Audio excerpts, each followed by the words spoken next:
Hello everyone, good morning. Welcome to this session of OET writing module from Neetu's Academy. My name is Anina Saji Abraham. അപ്പോൾ ഇന്ന് ഈ ഒരു സെക്ഷനിൽ എന്താണ് writing module, അതിൻ്റെ format and structure എങ്ങനെയാണ്, ഒരു അസസ്മെൻറ്റ് ക്രൈറ്റീരിയ എങ്ങനെയാണ് and how we can approach it more effectively, ഇത്രയും കാര്യങ്ങൾ നമുക്കൊന്ന് നോക്കാം. So let's get started. So first topic എന്ന് പറയുന്നത് what is the OET writing module. OET writing module mainly design ചെയ്തേക്കുന്നത് in order to assess as a health care professional നമുക്ക് എത്ര എഫക്റ്റീവായിട്ട് കമ്മ്യൂണിക്കേറ്റ് ചെയ്യാം in our health care setting എന്നാണ്. ഇനി മറ്റ് ജനറൽ ഇംഗ്ലീഷ് ടെസ്റ്റിനെ വെച്ച് കമ്പയർ ചെയ്ത് നോക്കുമ്പോൾ ദിസ് OET റൈറ്റിംഗ് മൊഡ്യൂൾ എന്ന് പറയുന്നത് mainly focusing on the medical communication, that is എത്ര എഫക്റ്റീവായിട്ട് എത്ര ക്ലിയർ ആയിട്ട് ഒരു പ്രൊഫഷണൽ ലെറ്റർ നമുക്ക് എഴുതാമെന്നാണ് നോക്കുന്നത്. Now what is the goal of this OET writing module? ഒരു റിയൽ ലൈഫ് ഹെൽത്ത് സിനാരിയോ വന്നാൽ ഹൗ എഫക്റ്റീവ്ലി നമുക്ക് കമ്മ്യൂണിക്കേറ്റ് ചെയ്യാൻ പറ്റും, എത്ര അപ്രോപ്രിയേറ്റ് ആയിട്ട് കമ്മ്യൂണിക്കേറ്റ് ചെയ്യാൻ പറ്റും എന്ന് എൻഷുർ ചെയ്യും with the help of this module. Now we can move on with the test structure and the format. ഈ ഒരു പെർട്ടിക്കുലർ OET റൈറ്റിംഗ് മൊഡ്യൂളിൽ ദ ടോട്ടൽ ഡ്യൂറേഷൻ എന്ന് പറയുന്നത് 45 മിനിറ്റ്സ് ആണ്. ഇൻ ദിസ് 45 മിനിറ്റ്സ് 5 മിനിറ്റ്സ് എന്ന് പറയുന്നത് റീഡിംഗ് ടൈം ആൻഡ് ആ balance വരുന്ന 40 മിനിറ്റ്സ് ആണ് we have to write the letter. Write the letter in the sense ഞാൻ നേരത്തെ പറഞ്ഞ പോലെ ക്ലിയർ കൺസൈസ്ഡ് ആയിട്ടുള്ള ഒരു പ്രൊഫഷണൽ ലെറ്റർ. ഇനി ഈ 5 minutes reading time is very crucial. ഈ ഒരു 5 മിനിറ്റ്സ് റീഡിംഗ് ടൈമിൽ you have to keep it in mind pen pencil പോലുള്ള മറ്റൊരു സ്റ്റേഷനറി ഐറ്റംസും we cannot use. So you have to read the case notes which is given to you, അത് analyse ചെയ്യുക, അതിൽ എന്തൊക്കെയാണ് key informations, everything you have to analyse and keep it here. So I think you understand. Now moving on with the different types of letters. The first one is referral letter. Referral letter in the sense we are referring the patient to another healthcare professional. The second is discharge letter. Discharge letter means ഒരു patient വന്ന് അഡ്മിറ്റായി discharge ചെയ്ത് കഴിഞ്ഞിട്ട് we are giving that patient to another health care professional. അപ്പോൾ we are writing a letter with all the relevant information. The hospital stay ആകാം, ഇനി കൊടുക്കേണ്ട ongoing care ആകാം, ഓർ ഫർദർ കെയർ ആവാം. It should be there in the letter. The third one is transfer letter, that is transferring a patient from one facility to the another facility. Other than all these three common letters, we also have advice letter and information letter. Advice letter in the sense ഒരു professional advice കൊടുക്കുകയാണ് to the patient itself അല്ലെങ്കിൽ പേഷ്യൻറ്റിൻ്റെ care giver.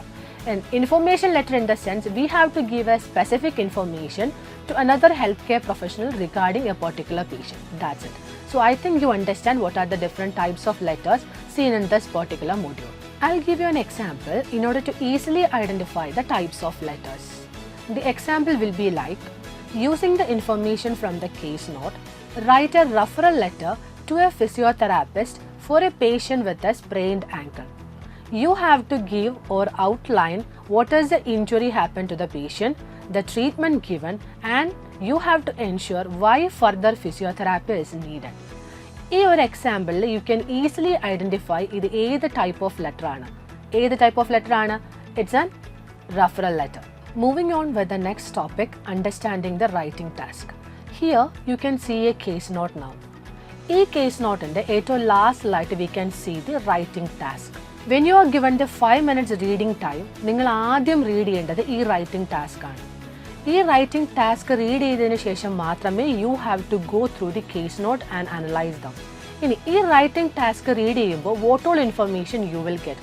രണ്ട് important information ആണ് നിങ്ങൾക്ക് കിട്ടുന്നത്. The first one is who is the reader of this letter. അത് വെച്ചിട്ട് വേണം then you have to analyse the whole case note. The second important information is what is the purpose of the letter. After reading the writing task, when you get who is the reader of the letter, what is actually the purpose of the letter, ee rendu ideas vechittu you have to analyze the whole case note. Now I'll be explaining you how to analyze a case note. Case note ennu parayunnathu OET writing module inde backbone enna parayunnathu. If you want to understand what is actually this case note is, suppose for example ഞാനൊരു patient ആണ്. I was admitted in the hospital. ഞാൻ discharge ആയി പോകുമ്പോൾ I will get A copy of the discharge summary. ആ same discharge സമ്മറിയാണ് നമ്മുടെ ഈ case not എന്ന് പറയുന്നത്. സോ ഈ ഒരു കേസ് നോട്ടിൽ it contain all the relevant information regarding that particular patient, that is name കാണും, ഏജ് കാണും, മെഡിക്കൽ ഹിസ്റ്ററി കാണും, ദെൻ ട്രീറ്റ്മെൻറ്റ്സ് എന്തൊക്കെയാണ് കൊടുത്തത്, മാനേജ്മെൻറ്റ് പ്ലാൻ എന്തൊക്കെയാണ്, നഴ്സിംഗ് മാനേജ്മെൻറ്റ് പ്ലാൻ എന്തൊക്കെയാണ് ചെയ്തത്, ഇങ്ങനെയുള്ള എല്ലാ ഐഡിയാസും കാണും. എലോങ് വിത്ത് ദാറ്റ് നമ്മൾ ഇനി എന്ത് ഓൺഗോയിങ് നീഡാണ് ചെയ്ത് കൊടുക്കേണ്ടത്, അല്ലെങ്കിൽ എന്ത് ഫർദർ കെയർ ആണ് പേഷ്യൻറ്റിന് കൊടുക്കേണ്ടത്, ആൻഡ് ഇൻക്ലൂഡിങ് ദാറ്റ് ഐഡിയ അതുപോലും ഈ കേസ് നോട്ടിൽ കൊടുത്തേക്കും. ഒരു കേസ് നോട്ട് ഫസ്റ്റ് കിട്ടിയാൽ നമ്മൾ റീഡ് ചെയ്യുന്നത് റൈറ്റിംഗ് ടാസ്ക് ആണ്. ആ റൈറ്റിംഗ് ടാസ്ക് വെച്ചിട്ട് you have to go through the case note. അങ്ങനെ കേസ് നോട്ട് നോക്കുമ്പോൾ the first thing you have to do is എല്ലാ റെലവൻ്റ് ആയിട്ടുള്ള ഇൻഫർമേഷൻസും നിങ്ങൾ എന്ത് ചെയ്യണം, ഒന്ന് ഐഡൻറ്റിഫൈ ചെയ്ത് വെക്കുക. ആൻഡ് ആഫ്റ്റർ ദാറ്റ് ഇറലവൻ്റ് ആയിട്ടുള്ള ഇൻഫർമേഷൻസ് എല്ലാം അവോയ്ഡ് ചെയ്യുക. സോ ഞാനൊരു എക്സാമ്പിൾ പറഞ്ഞുതരാം. Previously, I have given you a small example, that is, നമ്മളൊരു റെഫറൽ ലെറ്റർ ഒരു ഫിസിയോതെറാപ്പിസ്റ്റിന് എഴുതുന്നത് for a patient with sprained ankle. ആ സെയിം എക്സാമ്പിൾ ഒന്ന് എടുത്തേ. അതിൽ ഇൻ ദാറ്റ് ആ ഒരു പേഷ്യൻറ്റിൻ്റെ കേസ് നോട്ടിൽ ഇപ്പോൾ it is given like that particular patient has a family history of diabetes. പക്ഷേ നമ്മുടെ പേഷ്യൻ്റ് ആരാ? The patient is having sprained ankle. അങ്ങനെ വരുമ്പോൾ ഈ പേഷ്യൻറ്റിൻ്റെ ഫാമിലി ഹിസ്റ്ററി ഓഫ് ഡയബറ്റിസ് എന്ന് പറയുന്നത് ഇമ്പോർട്ടൻ്റ് ആണോ? അല്ല. So we can safely omit that. ഇപ്പോൾ ഒരു ഐഡിയ കിട്ടിക്കാണല്ലോ എങ്ങനെ ഒരു കേസ് നോട്ടിനെ അനലൈസ് ചെയ്യണമെന്ന്. നമ്മൾ റെലവൻ്റ് ആയിട്ടുള്ള ഇൻഫർമേഷൻസ് എല്ലാം ഐഡൻറ്റിഫൈ ചെയ്തിട്ട് ഇറലവൻ്റ് ആയിട്ടുള്ള ഇൻഫർമേഷൻസിനെ എല്ലാം ഒമിറ്റ് ചെയ്ത് കളയുക. നമുക്ക് ഇനിയൊരു ലെറ്റർ എങ്ങനെ സ്ട്രക്ചർ ചെയ്യാൻ നോക്കാം. ഒരു വെൽ സ്ട്രക്ചേർഡ് ലെറ്റർ എന്ന് പറയണമെങ്കിൽ it should be easy to read and understand. ഈ easy to read and understand എന്ന് പറയുന്നത് ആർക്കായിരിക്കണം? To the reader. അപ്പോൾ ഒരു ലെറ്റർ എഴുതുന്നതിന് മുന്നേ you have to keep it in mind നമ്മുടെ റീഡർ ആരാണ്. അത് വെച്ചിട്ട് മാത്രമേ you have to write the fair letter. ഇനി ഒരു വെൽ സ്ട്രക്ചേർഡ് ലെറ്റർ എന്ന് പറയുമ്പോൾ അതിൽ ഫസ്റ്റ് ഒരു ഇൻട്രൊഡക്ഷൻ പാരഗ്രാഫ് ഉണ്ടായിരിക്കണം. ആ ഇൻട്രൊഡക്ഷൻ പാരഗ്രാഫിൽ you have to add the name of the patient. The patient ആരാണ്, പേർപ്പസ് ഓഫ് ദ ലെറ്റർ എന്താണെന്നുള്ളത് ആ ഒരു ഇൻട്രൊഡക്ഷൻ പാരഗ്രാഫിൽ യു ഹാവ് ടു ഗീവ്. ഇനി ഇൻട്രൊഡക്ഷൻ പാരഗ്രാഫ് കഴിഞ്ഞ് കഴിഞ്ഞാൽ it comes the body paragraphs. Body പാരഗ്രാഫ്സിൽ ഓരോന്നിലും എന്തൊക്കെയാണെന്നുള്ളത് you have to previously decide. അതെങ്ങനെയാണ്? ഞാൻ മുന്നേ പറഞ്ഞായിരുന്നു 40 minutes ആണ് റൈറ്റിംഗ് ടൈം എന്ന് പറയുന്നത്. ഈ 40 minutes സ്റ്റാർട്ട് ചെയ്യുമ്പോഴേ നേരെ കയറി ആ റൈറ്റിംഗ് ലെറ്റർ ഫെയർ ലെറ്റർ അങ്ങ് എഴുതാൻ നിൽക്കല്ല. പകരം you have to make a skeleton of that letter. ആ സ്കെൽറ്റണിൽ ഇൻട്രൊഡക്ഷൻ പാരഗ്രാഫിൽ എന്തൊക്കെ പോയിന്റ്സ് ആണ്, ബോഡി പാരഗ്രാഫ്സിൽ ഓരോ പാരഗ്രാഫിലും എന്തൊക്കെ പോയിന്റ്സ് ആണെന്നുള്ളത് you have to make sure അവിടെ ഒന്ന് നോട്ട് ചെയ്ത് വെച്ചേക്കണം. എന്നിട്ട് മാത്രമേ you have to write the fair letter. അപ്പോൾ body paragraphs it should come like പേഷ്യൻറ്റിൻ്റെ എന്തൊക്കെ ഇൻഫർമേഷൻസ്, എന്തൊക്കെ റെലവൻ്റ് ആയിട്ടുള്ള ഇൻഫർമേഷൻസ് ഓരോ പാരഗ്രാഫിൽ കൊടുക്കണം എന്നുള്ളത് accordingly you have to make sure. എന്നിട്ട് വേണം റൈറ്റ് ചെയ്യാനായിട്ട്. ഇനി ബോഡി പാരഗ്രാഫ്സ് കഴിഞ്ഞാൽ ഏറ്റവും ലാസ്റ്റിൽ വന്നിട്ട് കൺക്ലൂഷൻ പാരഗ്രാഫ് അഥവാ റെക്കമെൻഡേഷൻ പാരഗ്രാഫ്.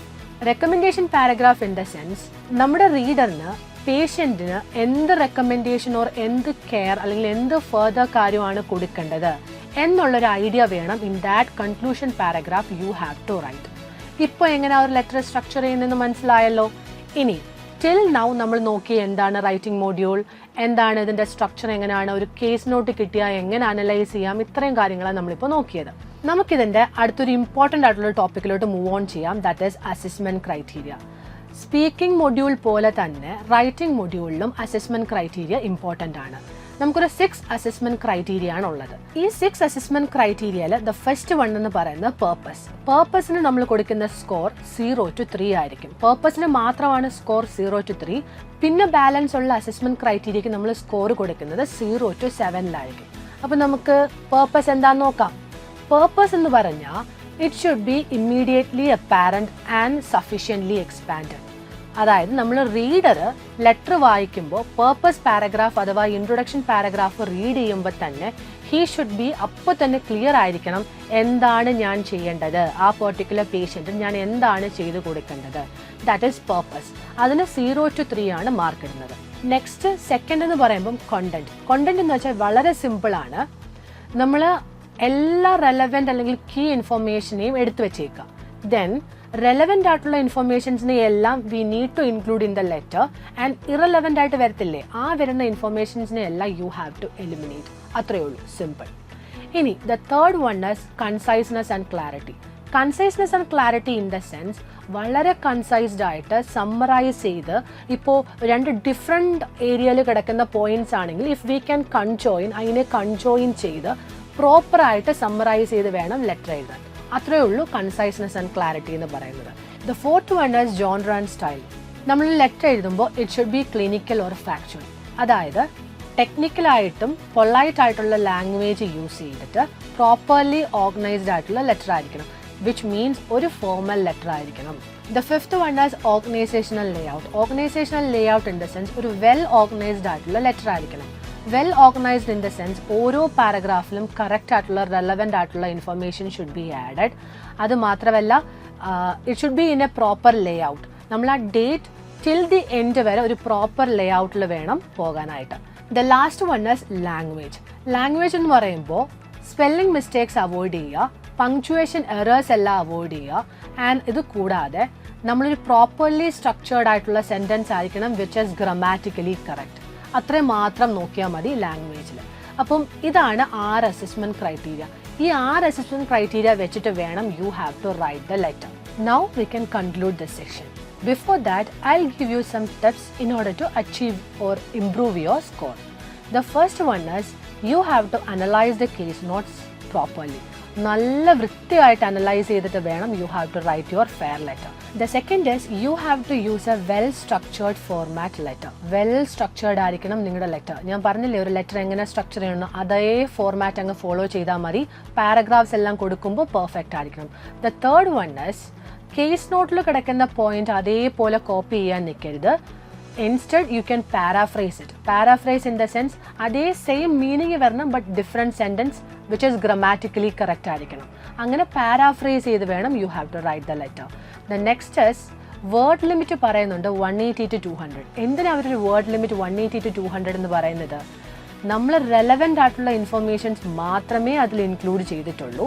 ഇറലവൻ്റ് ആയിട്ടുള്ള ഇൻഫർമേഷൻസിനെ എല്ലാം വി ഹാവ് അവോയ്ഡഡ് എന്ന് കാണിക്കാനാണ് ഈ ഒരു വേർഡ് ലിമിറ്റിനെ അവർ കൊണ്ടുവന്നേക്കുന്നത് 180 to 200. And finally you have to practise regularly. I'll tell you once more, you have to practice regularly. എന്നും പ്രാക്ടീസ് ചെയ്യണം. പ്രാക്ടീസ് ചെയ്യുമ്പോൾ you have to keep one thing in mind. The sample question that you are collecting, അല്ലെങ്കിൽ നിങ്ങൾ ചെയ്യുന്ന sample material എന്ന് പറയുന്ന it should be proper materials കിട്ടിയിട്ട് മാത്രമേ പ്രാക്ടീസ് ചെയ്യുക. ആൻഡ് പ്രാക്ടീസ് ചെയ്യുവാണെങ്കിൽ regularly you have to go. That's all for today's video. I think you understand everything regarding the writing module. So see you next time. Thank you. Nidus Academy, India's #1 language academy.